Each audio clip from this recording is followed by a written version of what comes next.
প্রথম ভগ্নাংশকে দ্বিতীয় ভগ্নাংশ দ্বারা আমরা গুণ করার পদ্ধতিতে ভগ্নাংশে ভাগ করব।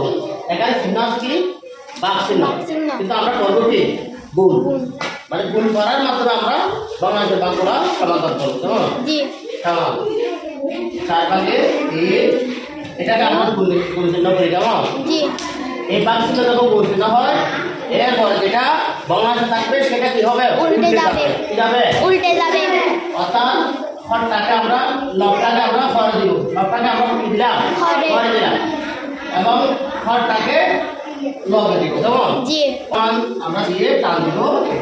তারপরে এখন আমরা করবো কি, এটা গুণ করবো আর এটা গুণ করবো। কেন জানো? এখানে যদি মনে করো এখানে যদি 7 দিয়ে ভাগ দেয়, এরকম কোনো টাকা যায় থাকতো, অর্থাৎ কাটাকাটি করতে পারলে আমরা যদি কাটাকাটি করতে পারতাম তখন আমরা কাটাকাটি করে তারপর পাশাপাশি গুণ করতাম।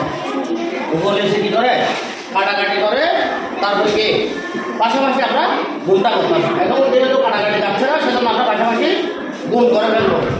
তাহলে 3 গুণন 7, 4 গুণন 2 হইল কত? 3 7 কত?